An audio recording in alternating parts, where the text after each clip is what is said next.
right, shall we get started? Today we are going to talk about agents, which we really started talking about already back when we started chatting about benchmarks. We'll talk high level because this is a pretty new area. Before we go ahead and jump in, here are the current logistics. First, homework 2 is due today.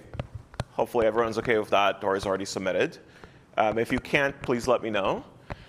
Presentations, it looks like almost everybody has signed up, so everyone, thank you for that. You can start sending me basically what you want to propose for your paper, or you can chat with me for it. And I'm a little bit delayed on the project information, but I'll make sure that I release it this week. Really, all you need to know is that you want to form teams, and you want to start thinking about what your project's going to look like. A few of you have already talked to me, and I think what people have proposed makes a lot of sense. Everybody else, feel free to go ahead and come chat with me about that too. OK, so for the class, we're doing agents today. We'll talk a bit more about reasoning on Thursday. And then we'll kind of do these next set of topics. So multimodal models, scaling, laws. Sorry for the typo. And then we have just a few more lectures, and we'll start getting into presentation mode. Any questions about logistics or where we are? Nobody? Was homework too easy? Oh, it wasn't easy. OK, cool. Good to know. Good to know. Which part was most challenging? Reading their code. Fair enough. Cool. Oh, and speaking of, we're still grading homework 1. I mean, everyone did fine. We'll get those results to you guys as soon as we can. Cool. So for today, we're going to start with kind of an overall introduction for kind of LLM-based agents. And keep in mind that this is not something new by itself, right? People have been building agents via AI for 50 or 60 years.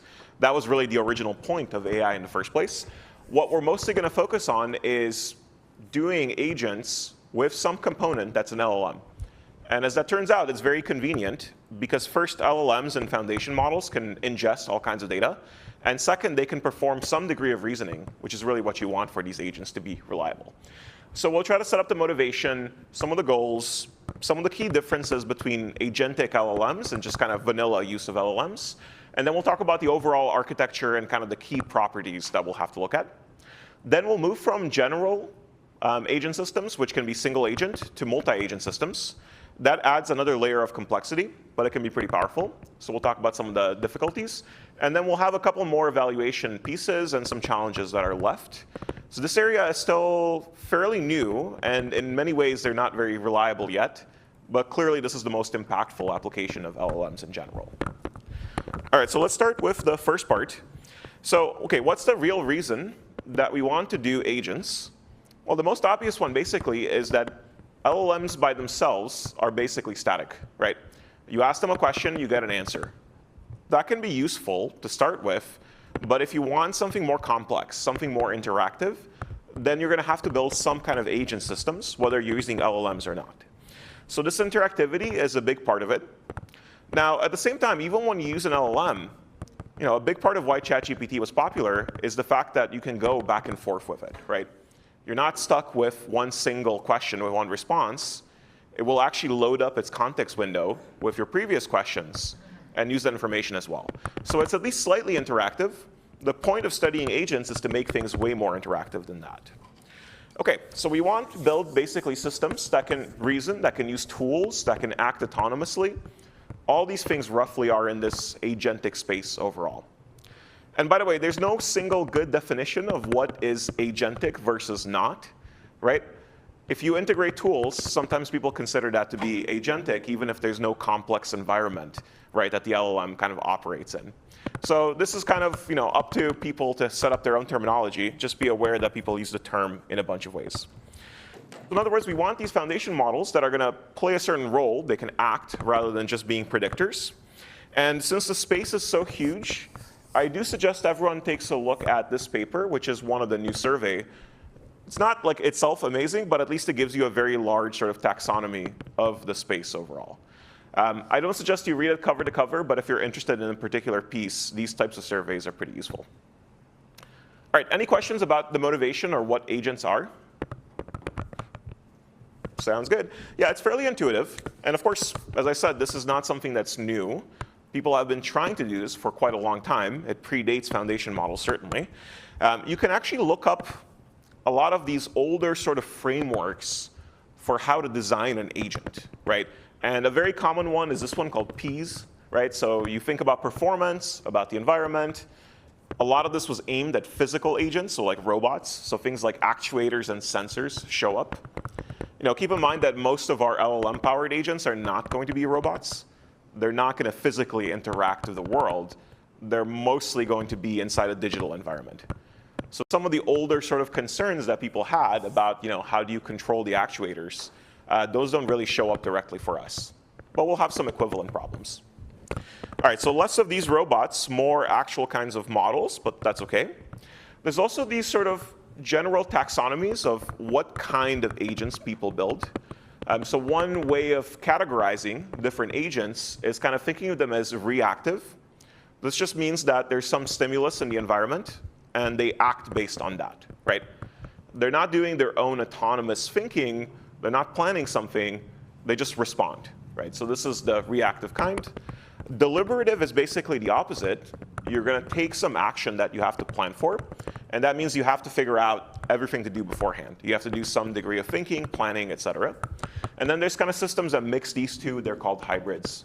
So again, if you've taken a class on sort of like older AI agents, you've seen all this terminology before. And we'll do things that are basically a mixture of these things. And conveniently, RL is sort of the classical paradigm for building agentic systems, right? It already has agents, action spaces, state spaces, environments. All these pieces that we'll care about are kind of built in there. And because RL is now very powerful at training LLMs, we really have this, very big uptake in how much people can do in agentic systems. We can basically just take an environment and go ahead and train our LLM-powered agent to perform well in that environment. And this was not necessarily the case a couple of years ago. We'll see some older papers that really could not have done this. OK, everybody OK with this stuff? We're not really going to talk about sort of classical AI agents very much beyond this, but it's something you should be aware of. And a big part of what people do for agent research is sort of look up older frameworks and try to integrate some of those ideas in this more modern LLM kind of setting. So you'll see a bunch of papers like that. Cool. All right, so let's take a look at some of these differences I mentioned between agents and models. And they should be becoming clear for everybody at this point. Most of what we do with our models is this sort of static thing, right? We have an input, we get an output. And then we forget about it, and we move on. We have some other input, we get an output. There's no notion of some broader environment. There's no notion of a state. There's no change in the state based on the output that you get from the model, et cetera. So this is the key difference, right? We want something that can actually act within an environment, and those actions should have some effect on the state potentially. And of course, we can introduce things like rewards or utilities or other ways of sort of getting a good result beyond I got a correct answer or I got an incorrect answer. So that's going to be the key difference. Although, as I said, if you think about even just basic chat model usage, there is sort of a notion of environment. And you can think of it as basically the context window, right? It does change with every response and with the next question you ask. So in some miniature level, you're kind of getting some of this just through a chatbot. But certainly, we can get a lot more complex than that. And we can make our agents do a lot more things than that. All right, so we have lots of additional possibilities for our agents. Is everybody comfortable with this distinction that we're drawing? And I admit I'm weakening it through this kind of chatbot type of thing. All right, so the things we'll do is we can take actions. We'll be able to observe our environment. Now, these observations may be more limited, right? When we talked about RL, we said, for example, a Markov decision process would be our simplest type of framework. And there, we got to see the full state, right? So our observations for our agent were everything. But of course, in practice, we're not really going to be able to see everything. So a lot of our agents are going to have to deal with much more restricted information, partial observations about the world. And they'll have to remember some of that stuff, so we'll have to start thinking about memories. Again, that's not something obvious to us beyond the context window. And additionally, we can start thinking about sort of things that adapt, right? Most of the time when we talk about models, they're really not actually adaptive at all, right? So like ChatGPT does not change its weights when you talk to it. In fact, you can try to teach it anything you like. It will immediately forget all that stuff as soon as you open up a new context window. So it has no capacity for changing itself, evolving, adapting. That's just too expensive to be able to do. Now, we tried to sort of simulate some of that stuff at inference, right? We talked about in-context learning, which is not really learning, but it sort of gives you that behavior, that if you show it more data points, it can make a different prediction or what have you. And loading up the context window of information is also simulating that. But it's still all inference time. The model itself is fixed. It cannot change or improve. But for our agents, we really don't want that, right? We want them to actually have some notion of improving themselves as they operate in the environment. So this kind of stuff will be much more important than it is for just kind of vanilla static models. All right, everybody okay with this? Cool. Now there's lots of people who are specifically interested in continual learning for LLMs, in the sense that you actually do change the weights or some of them. And for example, personalization is also trying to do this, right? People often tackle that through adaptation methods like LoRa. Let's create a LoRa component for each user, right? Which is something that's a little more tractable because you're not changing all the model weights for each user. But still, in kind of the default setting for almost all of these models, there is no change, no personalization. There's nothing beyond the context window being modified. That's sort of one of the big limitations that we currently have. Cool. All right, so why do we care about LLMs in particular when it comes to building better agents? And there is a downside, right? The downside is that these models are what? Computationally intense. Yes. Yeah, they're very big, right? And they're very computationally heavy. And when we think of agents, we think of, well, what if I want to create like 1 trillion of them or something, right? And unfortunately, spawning 1 trillion copies of GPT-5 is pretty expensive in general. And in fact, every action I take or every planning sequence involves a lot of tokens. So these things are expensive. That's the downside. But there are a lot of good upsides, which is why everyone's excited about using these. The first one, of course, is the one that we've talked about throughout the whole class, that a large language model, or more generally a foundation model, it has a very, very flexible interface, right? It can consume lots of different kinds of data. And in fact, you can sort of show it new forms of data on the fly by just describing whatever the interface is. So sort of language-based input is just extremely powerful. And for that reason, you probably want to pay the cost of using an LLM to power your agent. The other piece that, of course, is really the biggest reason of all is that previously planning and kind of reasoning, which are very important for agents, were very difficult to do. You could do a good job in some very narrow setting, or you could try to be a generalist, and it would be very difficult. The nice thing about LLMs is that they have enough reasoning capability, especially now, that suddenly it makes sense to think about deploying them in complex settings that would be extremely challenging for pre-LLM type of agents. And we'll see some examples of this, but this is really the promise of these things. OK, now do these things actually work? Let's ask that question.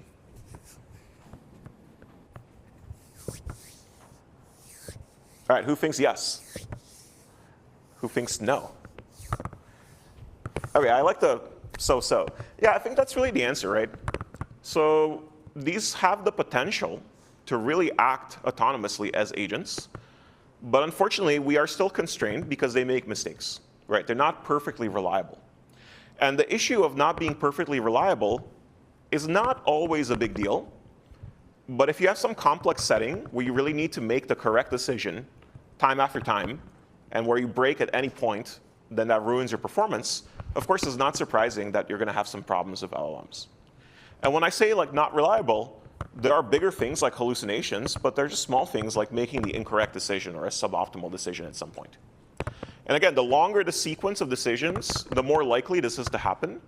And of course, we really care about settings that are more complex. That's where the most value is sitting. And we're not really quite there yet. All right, everybody OK with motivation, challenges, all of this basic setup? Cool. OK, so let's start talking about sort of what these things will look like. Not too surprisingly, we're going to create an architecture out of a set of building blocks that we have access to. And of course, the input is going to be whatever the setting is for us. It can be very, very general. That's the nice thing here. We were talking about video games, right? So you can really use LLMs to play any video game you like. That's just an example. But you could really deploy them to take almost any action you would like to take. Now, one thing currently is that there is some gap, right, between agents that have to do physical things and interact with a physical environment and those that are more digital and are more kind of on the actual computing and thought side. So for things that have to do physical actions, you have to solve problems in robotics, and that's still pretty hard. LLMs by themselves don't directly help you there, although there are some pieces that are helpful. But for everything else that's digital, you can really just use these large language models, right? You give them enough information, you tell them about what APIs or interfaces more generally you use, and you can actually go ahead and integrate them. So we can work with whatever input we like. Then we have to deal with memory, right? We'll see that this is actually pretty complex as well. The simplest version is to do exactly what we do with chatbots. Just use your context window, which is now quite long, as your memory. Just put all the information about what you're currently doing in that context. And that's convenient, right? We don't need any external memory. We don't have to develop some memory system. You just write more tokens. What's the downside of doing this? Say again? Yeah, more tokens is one problem, right? So that's one issue, but let's pretend we don't even care about efficiency. Yeah, it will turn out basically that even if you have long context ability, it's not guaranteed that you can actually use all that stuff correctly. So we'll see some examples of that. It's a pretty big challenge. So we have something as simple as the context window, but we'll see that actually we might need more complicated systems than that. And these could be very standard things, right? I create a vector database. I use RAG to retrieve items from it. Or I have some other memory system that I just directly design. Oftentimes, it makes sense to have a specialized one. All right, so planning is sort of the other piece that you really want to do for these things, right? Very often, our agents cannot just immediately take some action that makes sense. They will have to perform some reasoning to figure out what actions make sense here, right? Now, if we go ahead and, for example, train a policy, then of course they could be good. But if we're just deploying them in our environment, they'll have to do actual reasoning and tokens to figure out what to do. So there's lots of different things here. There are also many, many older techniques that help agents plan. We can borrow some of those and build on them for LLM agents as well. OK, and then the last bit is we can sort of wrap tools under actions overall. But very often, we'll have to make choices of what kind of tools we use, and also what kind of tools we want to give our models access to. So we had some discussion about this earlier.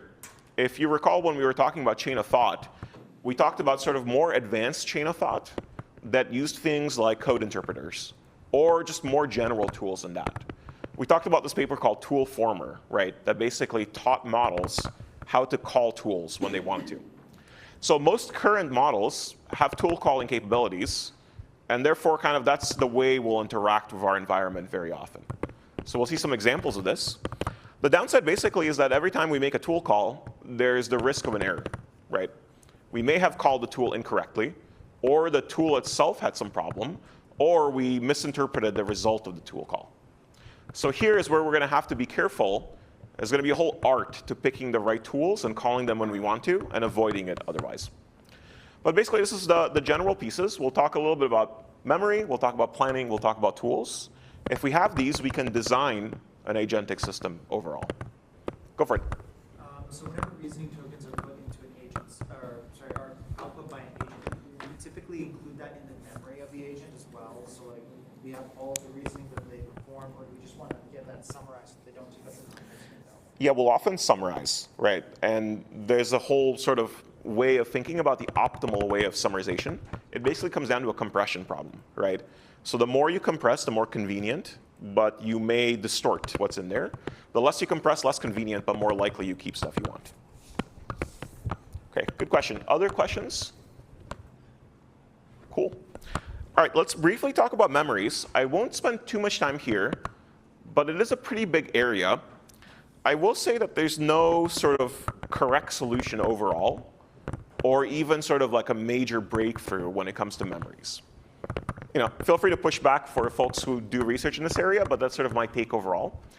We do need memory for the simple reasons of we need to store what state we're in, we need to have useful information, we may want to keep some stuff about the past that our agent did that might turn out to be helpful.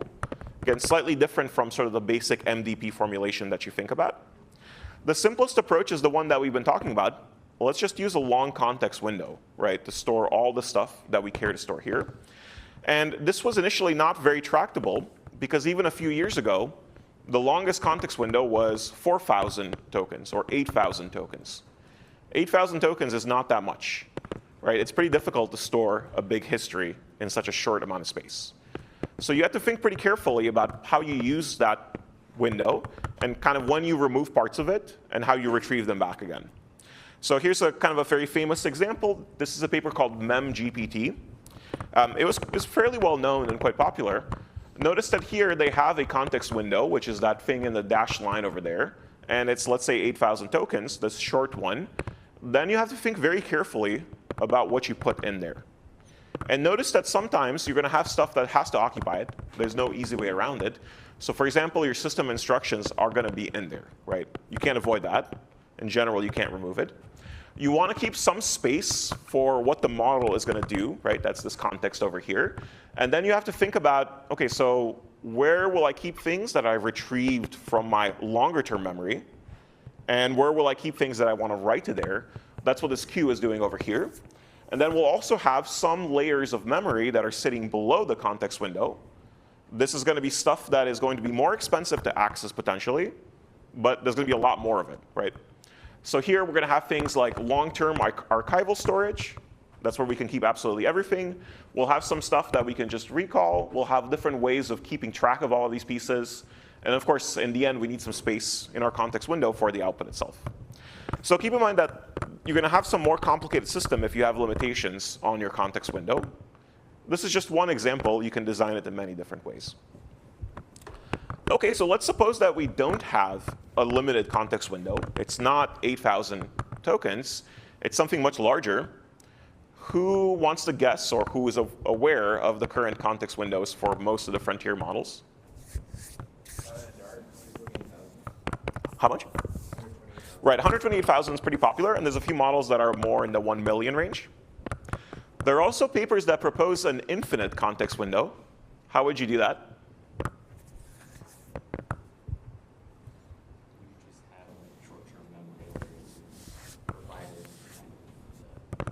Non-externally.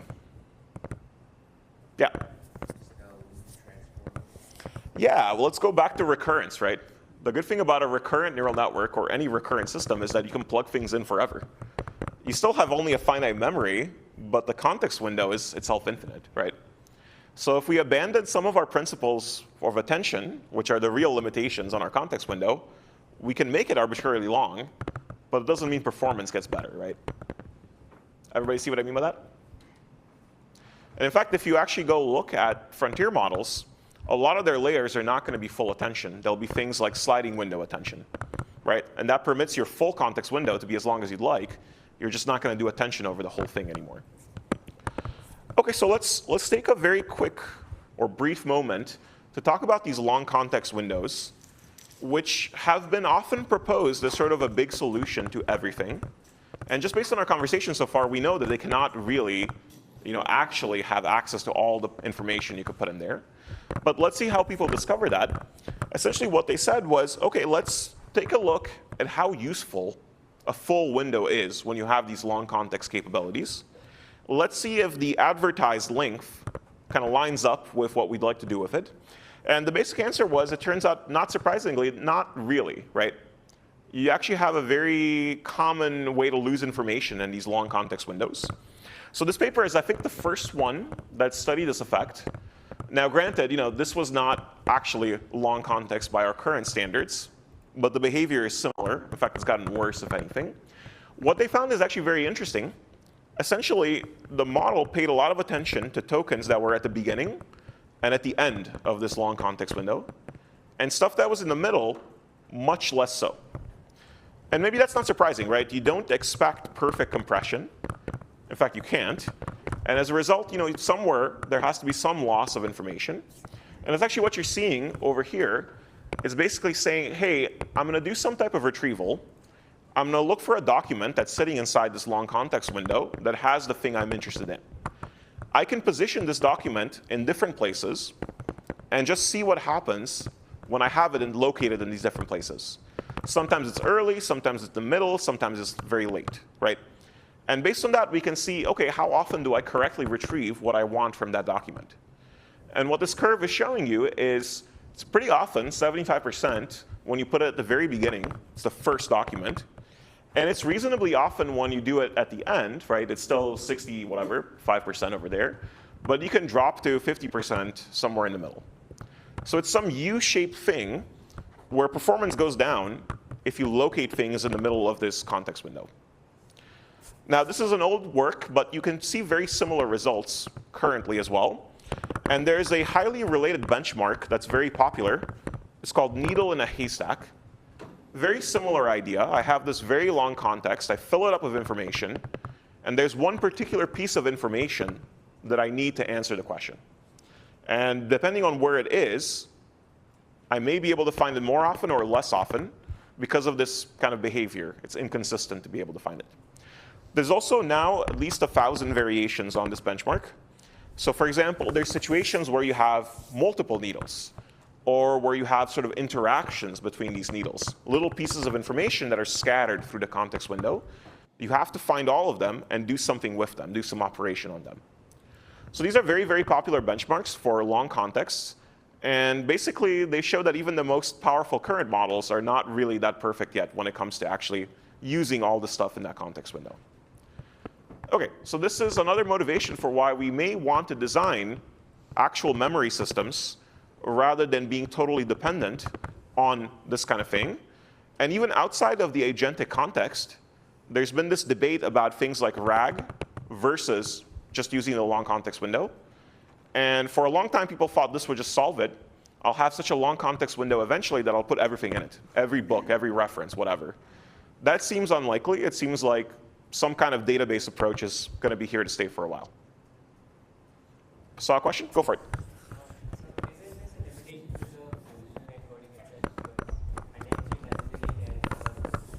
Sorry, say that again. So isn't this a limitation with how the positional embeddings are designed because attention operation doesn't? Partially. I don't think this is really going to change very much if you change your positional embeddings. But that also wouldn't help you, right? Because you don't control the positional embeddings, right, for closed source models. Unless you're going to train from scratch with a new, better, improved set of positional embeddings, it's not that much you can do, really. Yeah?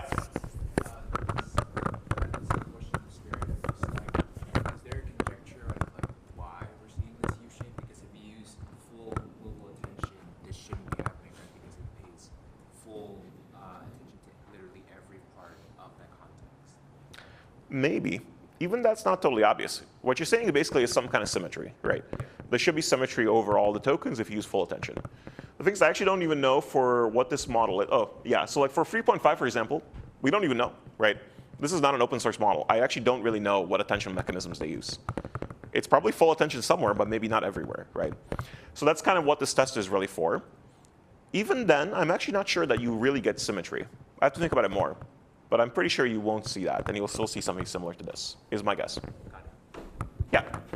Is it possible that some of this could just come from the way that humans interpret information and a consequence of the training data that comes from that? Like humans naturally have recency and latency bias when they read information, so. I see your point. I don't think that's the case here because these tasks are very synthetic, right? Okay. They're not really very related to sort of what a human would do, right? Sure. So to perform these tasks, typically you're not like, oh, hopefully in training someone had some very long document and some human had an extraction piece or something like that. Like you would do these fairly differently. So that's why I don't think that's true, although I agree with that overall logic, and there'll be some artifacts like that for other things. Cool. All right, so this is kind of all I wanted to say for memories. Really, there's a ton of different ways that you could structure a memory, internal or external. And even if you're doing things internally, you can do things like use tokens, but you can also do things like use weights, right? I can attach an additional memory module that has trainable weights in it, and I can modify those weights to contain whatever information I like. at the cost of the fact that I have to train them and update them every so often. So lots of things that you can do here, but again, the most simple and first thing you would try is using your context window. Okay, so let's talk about the next ingredient, which is we need our agents to do some form of planning. And really, these are very classic AI problems, right? So you want to think about how do I decompose my task into subtasks that become tractable, and then kind of solve each of those subproblems and go ahead and put it back together. Okay, so the way we're going to do this is really by taking advantage of how good models are at reasoning. And of course, in the last year, with reasoning models, these things have gotten more and more powerful.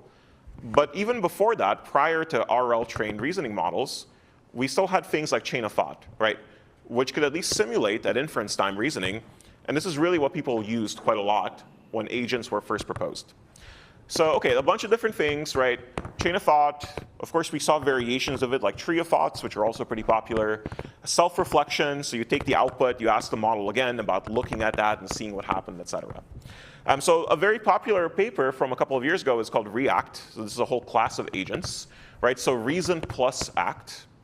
You may have seen this paper before because it's super popular. So here's kind of what it tries to do. This is kind of a question from a very popular data set for QA. Right, it's saying, okay, aside from the Apple remote, what other device can control the program Apple remote was designed to interact with? So this is not a question that you can, immediately answer.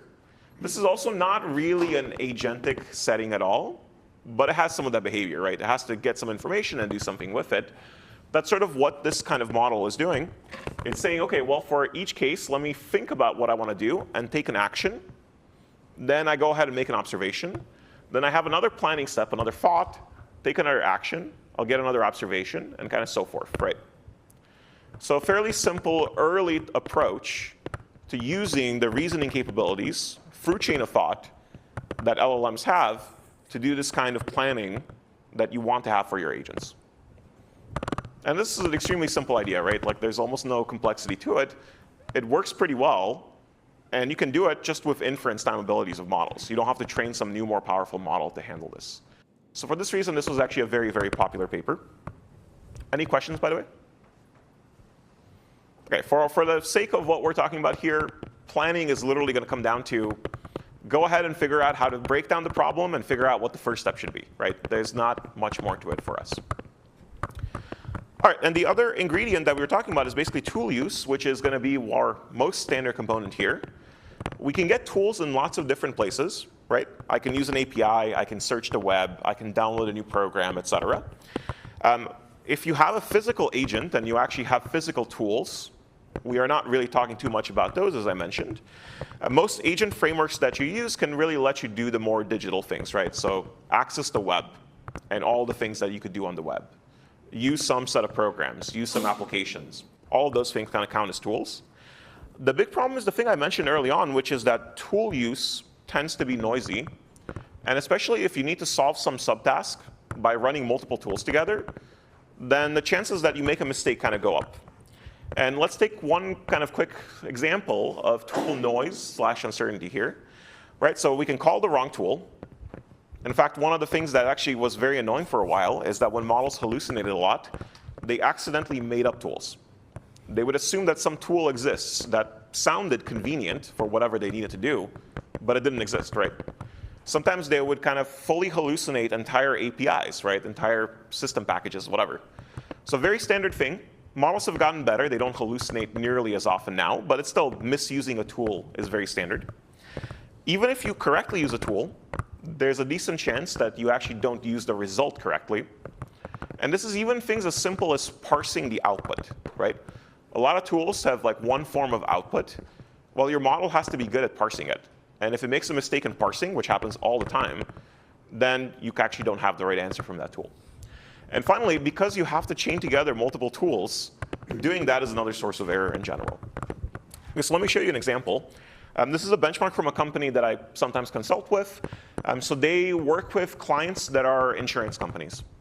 And a big sort of aspect of insurance is you have to figure out how risky the person who's asking you to insure them is, or the company that is, right?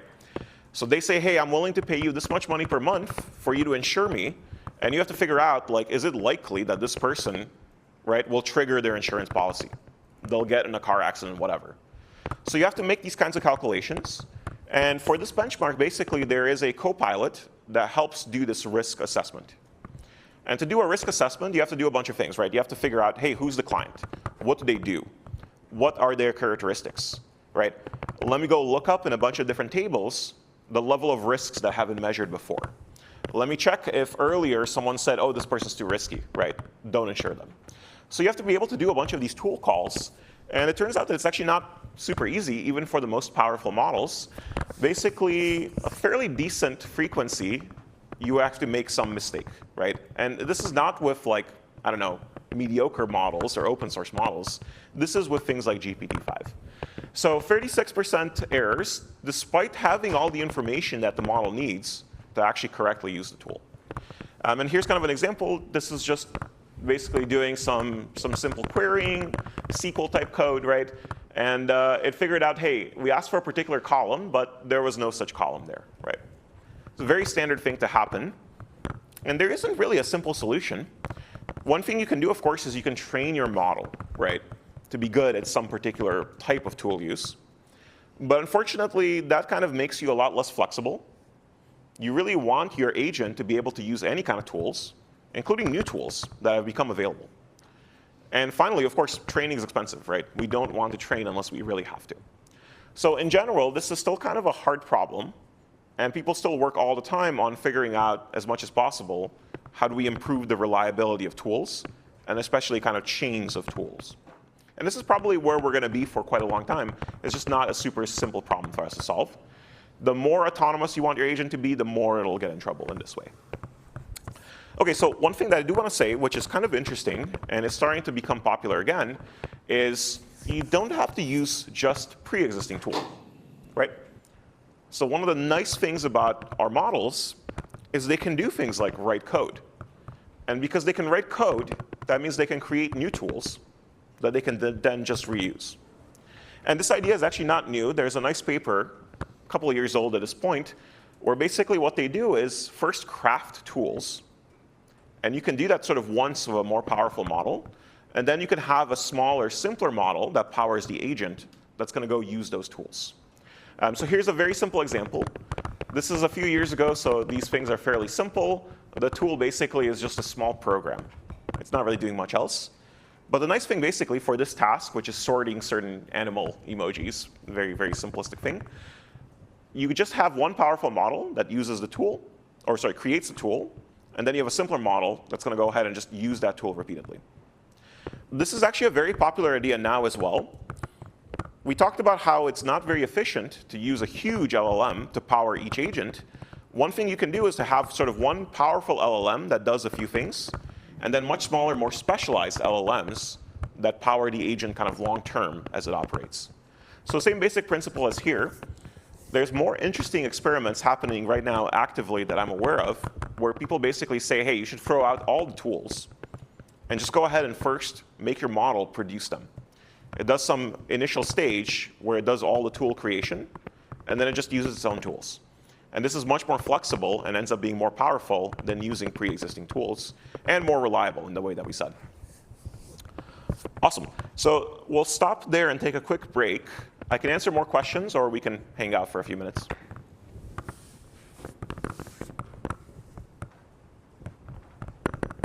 How is it better than the pre-existing tools? So it depends, right? It's good to create tools because the model that's using those tools is often the one created. And that's helpful because it understands what to do with them. A different LLM would be great. Sometimes. Right now, the experiments people have done is the same one. They haven't moved to these specialized versions yet. But even if you do that, it's not a big deal, right? The specialized model is a distilled version of the more powerful model. They understand each other better. Pass the like we have to pass it in the context window. Which is not actually different, right? Because information about how to use a tool is already have to be present in the context window. Most of the current tools they can have a training data, like those special actions. Not anymore. That was the case a few years ago.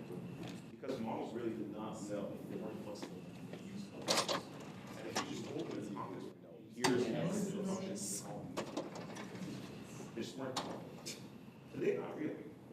actually, if you go here's how I would use a tool. And they can go, What is BTS?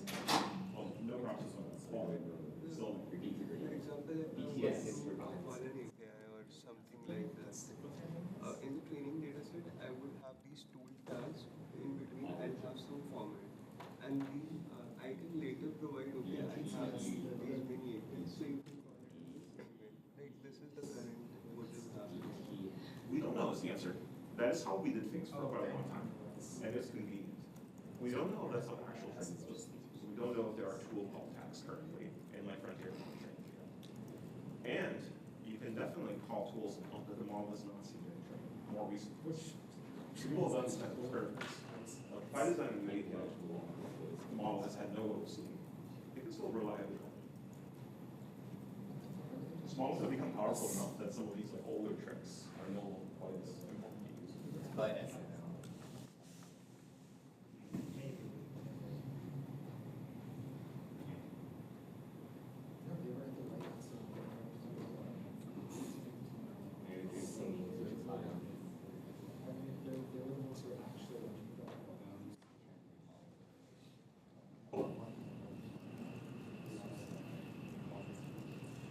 So I mean, there's these sort of adversarial prompts out there where it's like it triggers something in the model that looks like your behavior. And there's no sort of right? There's a couple of different causes for this. One is just that learn some really weird that triggers some strange behavior. The second is someone adversarially attacked, right? Designed something that would cause it. That's less but that's known to happen sometimes. But yeah, I mean, like over here, you're just seeing something weird that happens. It's not exactly what happened in the training, but there are some really strange little artifacts out there. And this is like the particular thing that triggers. I feel like I might actually There's a lot of work on like basically doing what's called adversarial training. It says, okay, well, if the behavior should not be very this I very close. assigned account to my So you want to never have very weird behaviors happen randomly. Oh. I did. There's also a bunch of other defenses for this kind of thing. But they're not so big. Like, these are all complicated things and you cannot easily do that. Yeah, I can suggest some papers, Oh, was that actually? but there will always be Really? potentially these kinds of problems that you can find when you search around. There's no simple way to do it. Really stupid. I just should have reviewed. I should Yeah, but have. it's a simple one. It was nice to see it. It was, yeah, it was a really good Yeah, normally actual phishing attempts are. Yeah, exactly. That's why I was like, this is a learning experience. No, they got me because I actually used this at practice time for another thing we were doing, and I was expecting a. Yeah, that's fair. It was so hard. Yeah. So if you want to just.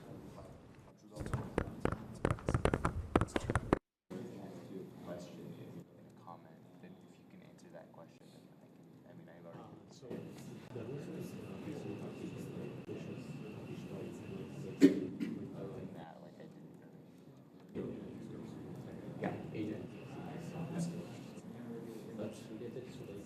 That's, I mean, agent. My understanding of that article, and I don't really know their methodology, I haven't looked into it deeply, is more generative AI as a whole. So not specifically agents, but including agents, but more broadly sort of people using generative AI in their workflows for whatever their regular work was. They claim you don't really see a benefit. And I guess the argument is something like, well, people don't really know how to use AI and set up a workflow that improves their own personal process. They lose more than they gain from using it in general. So I think that the argument's more like people should have better training, right, for how to like integrate AI rather than anything else. But yeah, my sense is it's not agentic. However, there have been experiments on like, you know, actual use of agents, like in real use cases. So there's companies that try to design software agents. And literally it's supposed to be like a software developer, but it's an autonomous agent, right? And people have done these experiments where they say things like, oh, okay, I'm gonna take this agent and put it into my own code base and just ask it to do stuff that I would ask a junior developer to do. And the current sense is that it works like 20 or 30% of the time, something like that. So it's still very far from 100% reliable.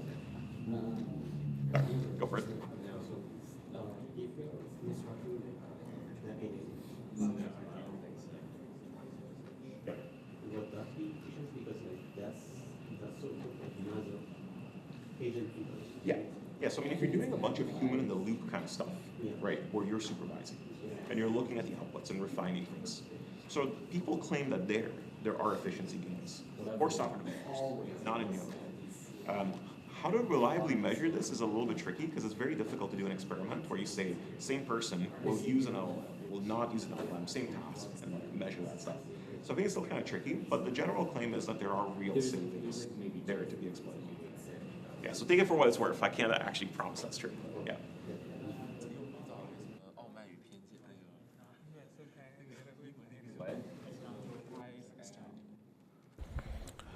All right, folks, let's keep going. All right, so everything we've talked about so far has been kind of generic, but it's really been mostly aimed at a single agent, right? So I have one agent, it's in this environment, it does stuff, and hopefully it doesn't break down, hopefully it uses tools reliably, etc. But one of the things that's actually kind of fun is that we don't have to limit ourselves to a single agent. We can really start thinking about creating multiple agents that will potentially work together to perform whatever tasks we want. Now, this gets surprisingly subtle because it's not that obvious what the difference is between a single agent that does a sequence of things and a multi-agent system. You could really think about taking all the multiple agents and kind of wrapping them into one big agent. But it's going to give us at least a couple of benefits where we can differentiate. One thing is that we can run multiple agents in parallel, which we cannot really do with a single agent, right? So for the most part, that's really going to be our single point of difference, and we'll talk about kind of the other motivations for this. A couple of fun applications that involve simulating societies. We'll see what that means. And then kind of the bigger challenges, which are figuring out a good architecture for your multiple agent system. And we'll also talk about the biggest challenge of all, which is communication. These agents have to talk to each other and have to sort of have some common context, and that can get expensive and also pretty challenging. Okay, so we said that we want to use maybe multiple agents that then cooperate. And the motivation is kind of what we said. We can scale up the workers here. So for example, rather than just having one big agent that's sort of bottlenecked by how many tokens it can output per second, we can always create more agents and therefore increase throughput. I cannot run GPT-5 any faster than however fast it can go, but I can run 10 versions of it in parallel, and that will make it faster. So scaling up makes sense here. The other piece that's interesting is that I can sort of specialize agents, right? And this is something I can't really do with a single agent system. The single agent has to play every role that I could have, but if I have a multiple agent system, I can make each of these component agents do different things. In fact, I can even use different models. I can even go ahead and fine-tune them to do very specialized things. That would be much more challenging to do with the one big model version. So these are basically the two advantages of these multi-agent systems. You can go faster and do more stuff in the same period of time, and you can do this kind of specialization. Now, what's the downside? Well, we talked about unreliability before. These things are even more unreliable, right? You have to do a ton of coordination, communication. There is a lot more room for error, and therefore, for that reason, no one has done a super great job of building an effective multi-agent system, even though there's really tons of research on this overall. Okay, so the idea is not surprisingly also old in this case. So for example, there are pre-LLM large-scale multi-agent systems. Sometimes these things are called swarms, right? So I build a swarm of agents to perform some task, kind of inspired by, well, insects basically. The other place that we'll be sort of borrowing from is distributed computing. And we saw this a few weeks ago when we were talking about training, right? We said we cannot really train one big model on a single GPU or a single node. We have to distribute training among a bunch of workers, right? Same idea here. We'll distribute whatever our overall task is among multiple agents that will do that work. And the final thing that it's also useful for are these simulations. I'll show an example next because I think this is a pretty cute area. And it's one of the nicer applications that people have found of what you can use LLMs for. Okay, so these things, and I'll spend one slide on it, are trying to simulate, at least in some sense, a real society of people, or more generally organisms or whatever. And the motivation is that it's very, very difficult to do this kind of simulation normally. And it's even more difficult to actually do a study, right? So if I want to figure out how humans interact with each other, well, I can sort of hire some grad students and put them in a lab for a couple of days or something, right? And that's about the extent of what those experiments can do. Or I can poll people, but that's very expensive, very slow, itself very unreliable. So sort of one big dream of LLM usage is to simulate people, and more specifically, to simulate the interactions between people. Those interactions are basically what make up societies. Okay, so the idea is to try to set up a simulation of how humans behave and interact by just sort of powering each simulated human with an LLM. So exactly what we've talked about so far, except in this case, we don't have a task that we want to perform. There isn't like, oh, can you accomplish this goal? Instead, we just want them to behave in a similar way as humans would, and we want to track all those different interactions. So this paper from a couple of years ago is quite nice. I encourage everyone to read it. Basically, what's happening here is you create an environment that's sort of like a video game world, except unlike normal video games, it's not meant to be exciting or fun or anything like that. It just sort of looks like a place where people live, right? There's houses, the houses have normal rooms, etc. There's individual users. They go in different places. They do work, they sleep, whatever else, and they talk to other people.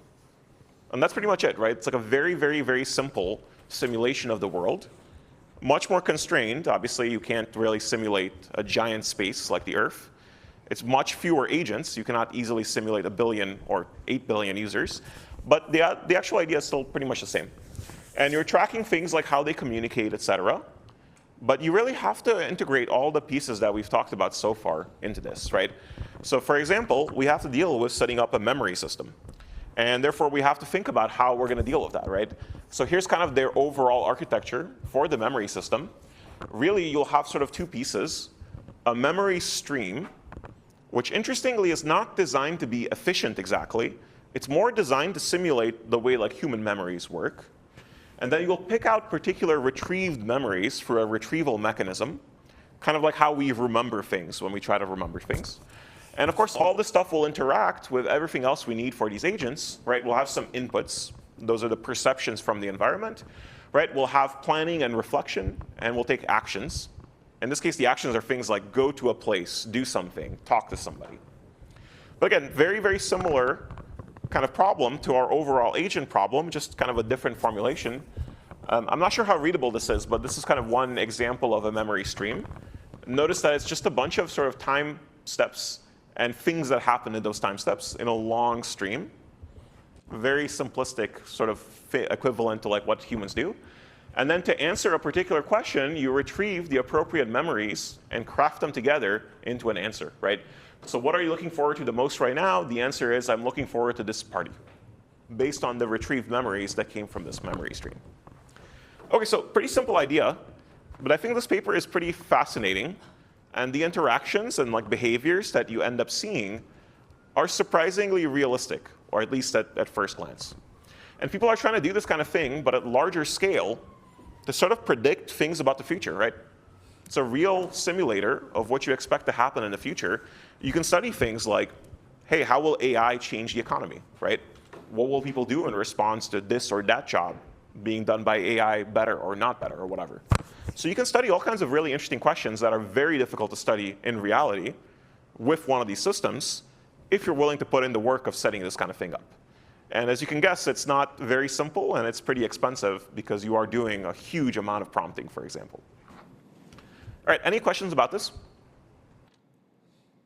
So this paper is from a different place, but there's actually a bunch of folks here who do study systems like this and have used them for all sorts of inferences, predictions, et cetera, including folks in the psychology department here. Cool, let's keep going. So as we said, basically the big challenge for multi-agent systems is that we have to take all of the design questions that came from a single agent system plus all of the multiple agent parts, right? So there's going to be some architecture overall that involves however we sort of put together all the different agents.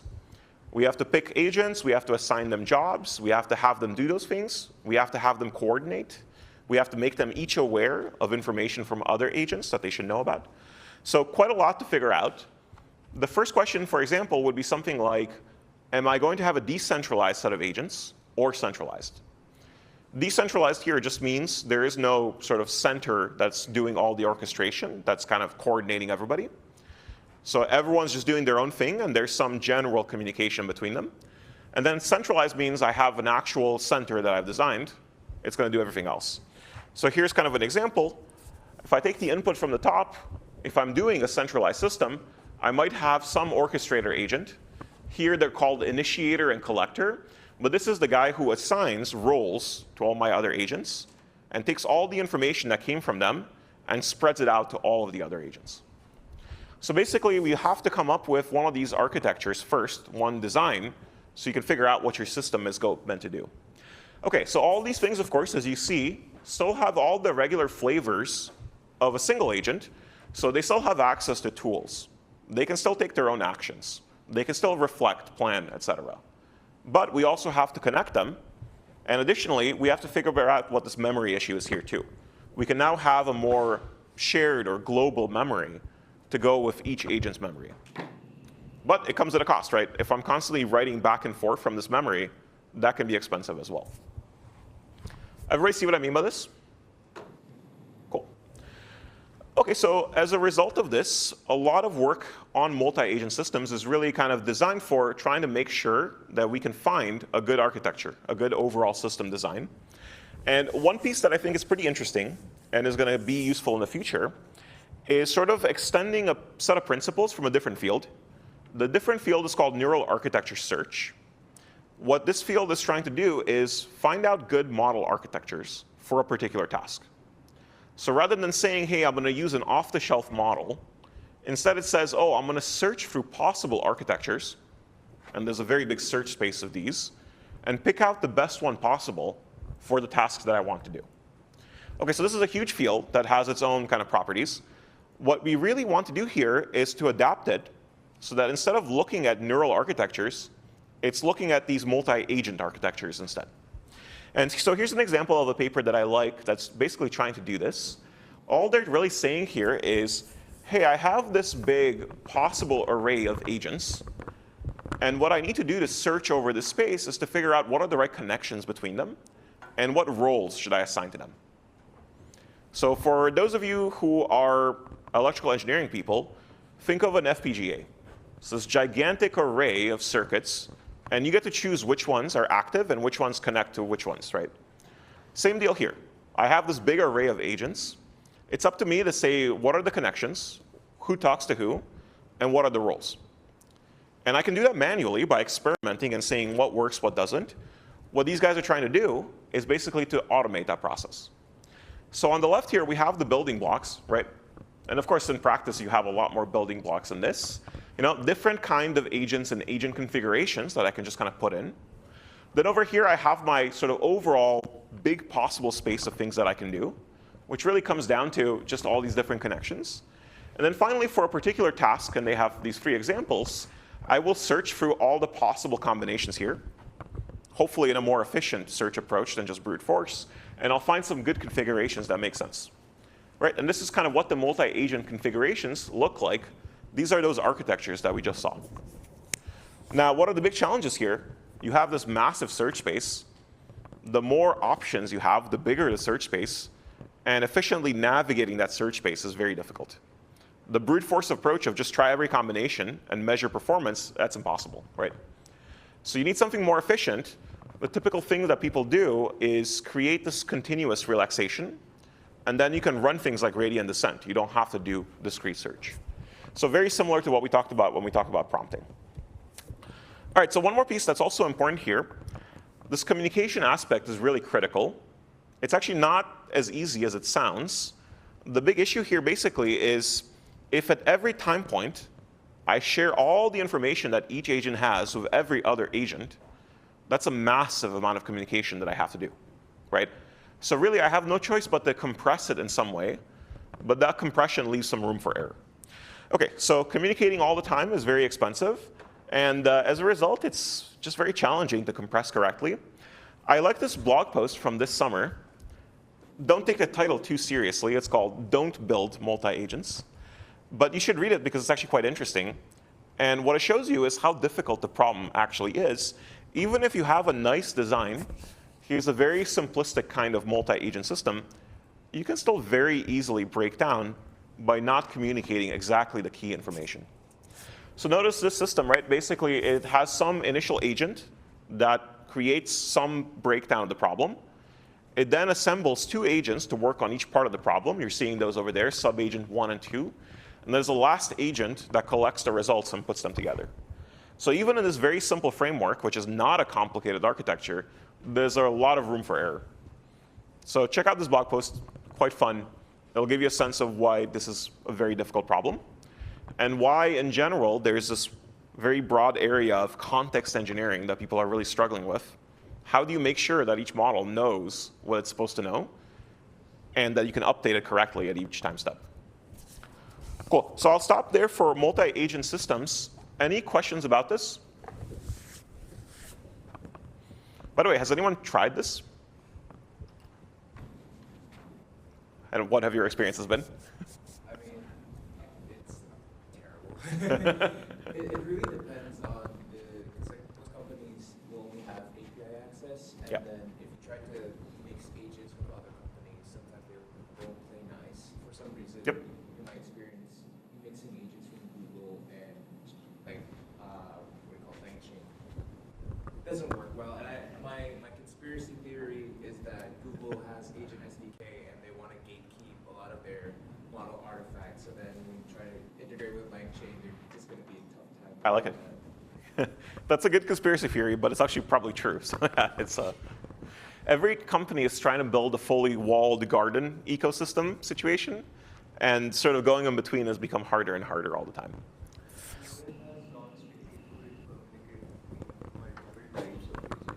You can. So we have these general frameworks to let you do it, right? But it doesn't mean it'll work very well, unfortunately. It's quite a nice base it works decent. Cool. All right, so I can answer more questions. We can take another couple of minutes, and then we'll talk about the last piece. Yeah. I guess going back to like what agents are, it's you're able to call tools with it. Is that?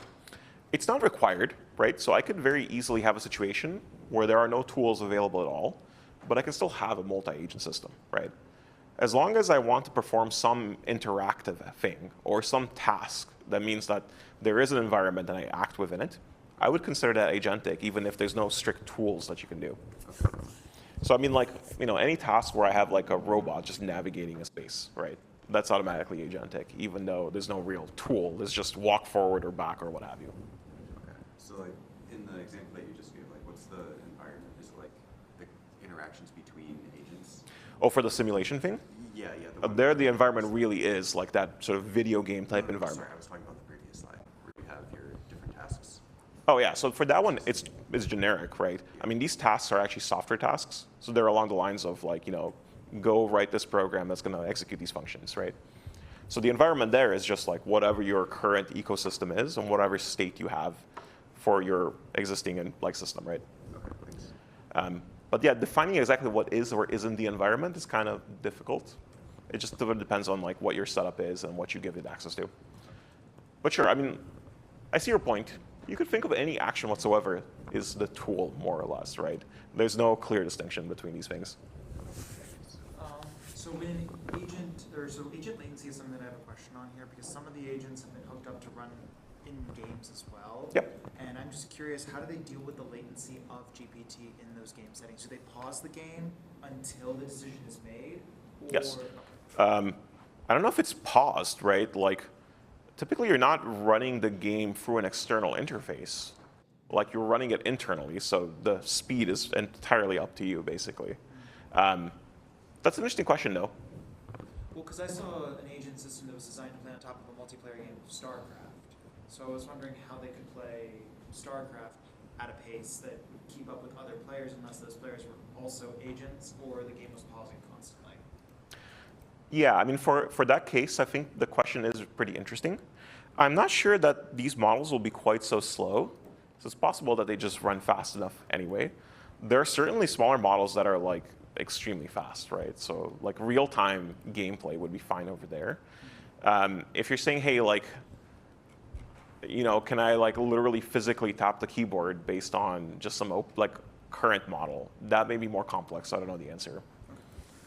Yeah, that's an interesting question. I mean, like the traditional agents that played video games were just like direct RL agents that had no LLM component, and they could be pretty fast, right? So they could play, Doom or whatever at any pace. For more recent things like with LLMs, yeah, I do wonder if this question has ever come up just because they've gotten faster and faster anyway, so it's not like a big issue. I was gonna ask you in the same spirit. Instead of writing, I mean, I think it has been tried, right? Where like instead of just generating code, the tokens itself are just action tokens. So Yep. for example, if you see zombie and then just like see zombie, and then Yep. your output action token should be just like click mouse or something like that. Yep. And I was wondering if what's the difference, or just like if it's better, or like what are the challenges in that area? I think the answer is going to be way too task specific, right? Yeah. Like, yeah, sure. If you have some shortcut ability to directly produce a good action instantly without like reflecting or doing anything else, that can be fast and useful. You can also set you up for like making more mistakes and things like that as well. I see. But yeah, like I don't actually know enough about the way people do this hookup, right, for like current video games to be able to say. I think that's pretty interesting. If you guys actually look up this stuff, let me know. I'd be curious.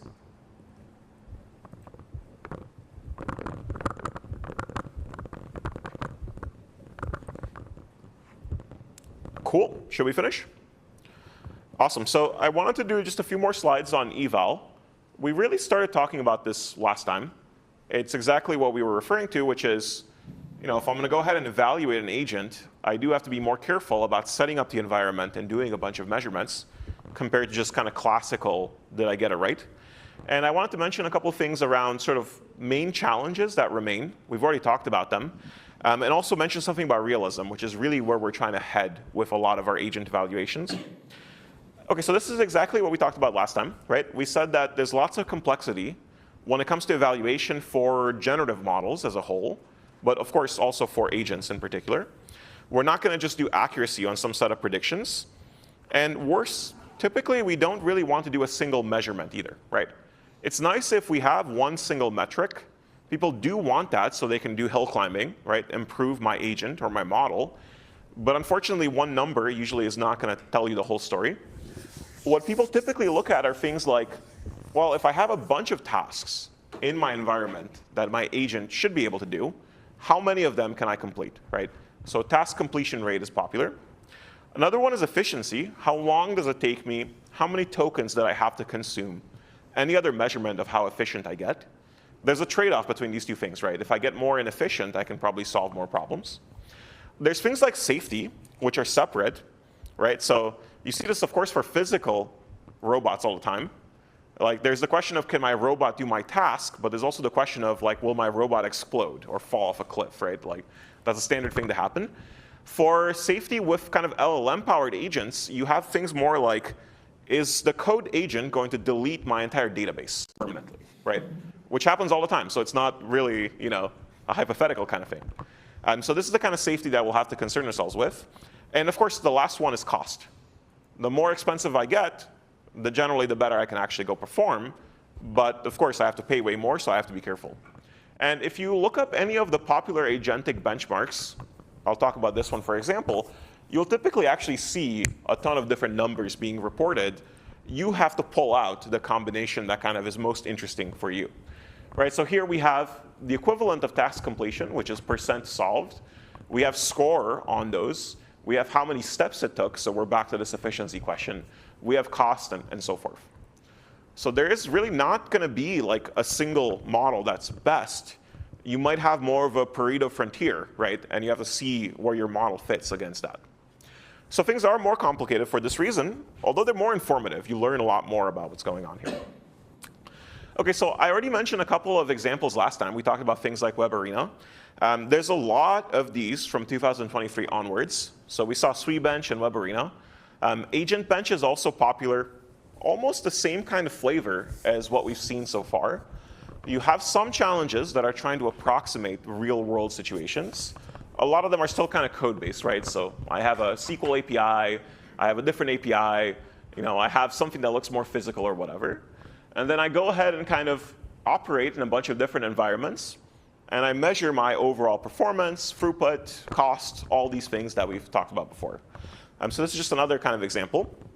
Now, what we're really moving to is trying to do tasks that are as valuable and as realistic as possible. If you look at things like this, a lot of it is just like what's convenient, like what is easy for me to set up in a simulation. And existing software APIs that I can just call, that's pretty easy to set up and figure out how good my agent is. And simple questions like this one, right? Like, I'm in the middle of a kitchen, please put a pan on the table. Okay, relatively simple to set up that kind of environment. But unfortunately, just because you pick some convenient environments to measure against, it doesn't mean that much, right? They really have to be real, valuable tasks or close to them. So this is sort of where we're heading. We want to make sure that we have meaningful tasks. And if we see that we're very good, but it's on trivial or irrelevant tasks, then our agents don't really matter so much. So the folks who built the Web Arena benchmark, they have a more recent one called the Agent Company. So this is sort of trying to simulate agents taking on the roles of kind of workers in a software company. So developers, managers, et cetera, right? And they try to do literally all of these tasks. And you try to see how much would you be able to do of this? What would a company that's run entirely by these agents look like? So some of them are actual some of them are actual developers, some of them are administrators. There's even finance people that have finance tasks. It's really like a full simulation of what you see in a company. Of course, it's still kind of simplified, right? But this is capturing something more broad and more realistic. And hey, maybe this is what you really want to do, right? You just build your business entirely based on agents. Okay, so we have 1 minute left. Let's briefly talk about some of the big challenges, right? So we were talking about memories, and we said, hey, we're not happy just with long contexts, but also external memories are pretty complicated. So how do we scale those up? The second piece that's getting very interesting is, how do I do personalization? Like right now, we've talked about using agents powered by LLMs, but those LLMs are still general, right? They're not specific to you or me. There are these just general pieces that we call. So personalizing agents is as difficult as personalizing LLMs, and that's something that's kind of an open question. The thing that we just talked about entirely has been about reliable tool use, right? We still don't really know how to do it very well, and there's a lot to be done there. And then finally, the piece that I mentioned at the beginning, we didn't really have a chance to talk about it. We will later. How do we make sure that our systems, our agentic systems, can adapt, can evolve, can improve themselves based on stuff that they get from the environment? And this is actually a very exciting research area. There's a ton of new papers that are trying to do these kinds of things. OK, so I'll stop there. Everyone remember to turn in homework 2, and see you all on Thursday. Question about homework 2. Yeah. I get the specific metric. Sure, you can do it. Yeah, the general one.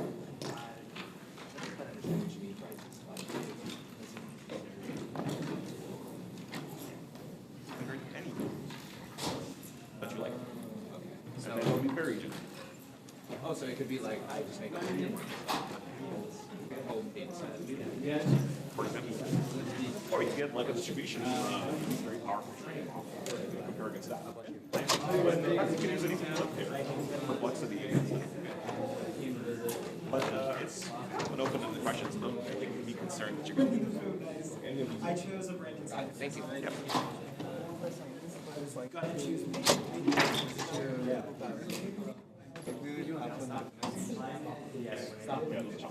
So what I did currently was that I Yes, my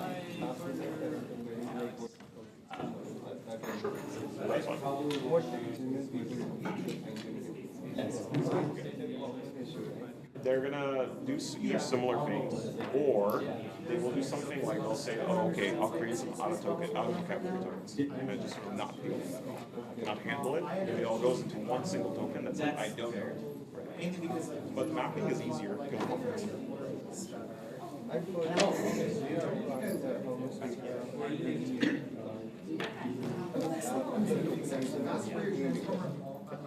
so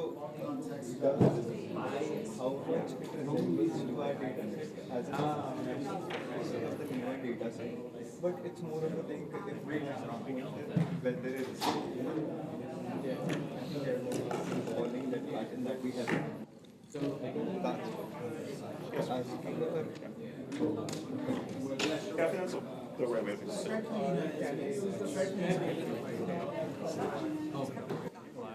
Isn't the question asking? Oh, I see. Well, yes, it should have said that more explicitly. Yeah. But yes, that's what you're supposed to be thinking. The metrics tell you that information.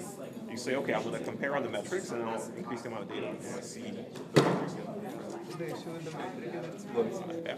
Oh, that's another story because that's very dependent on how you train things. So it's okay if you can't really directly answer the question for the reason. I never put the exact That's fine too. Yeah. You can design something else, right, and use that. So that's good.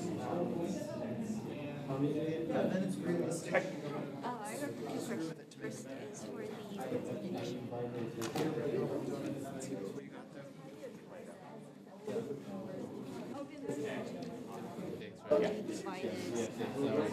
It's not gonna like I'm not gonna sit there with a timer trying to like make sure I eat. But you know something aiming at okay, and everyone. Bye. And for the homework too, I'm alternative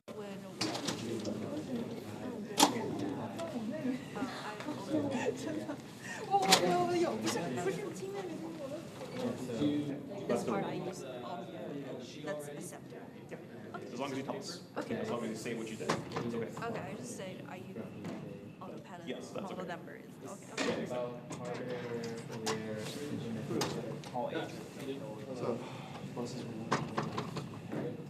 you have another stage, which is to say, okay, look at the result. Can you change something? What do you do? You do a explicit error. That is done within a special stage of your agent. In fact, the example that I was showing with like this failure of the tool to do this equals, I didn't show it, but afterwards, we pass the result to the LLM. And we say, oh, okay, did this work, or should we do something different? And then the LLM says, oh, there was a mistake, right? That field does not exist. I should try it, right? That's what you have to do. It's not really I'm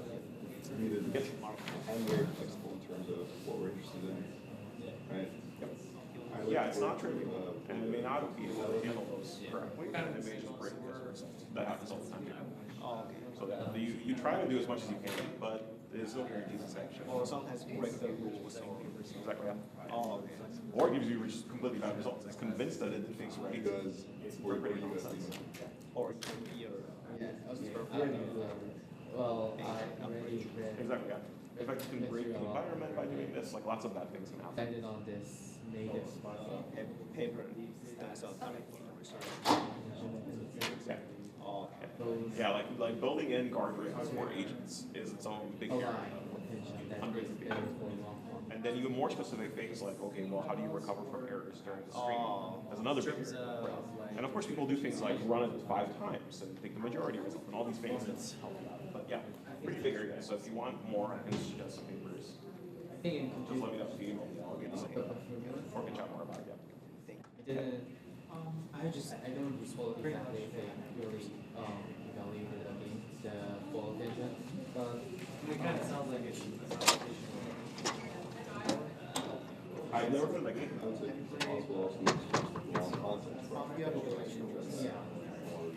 yeah, so they're I see no reason not to. Environment, which here is mostly a description and then like the state of what is known. we have their diagram from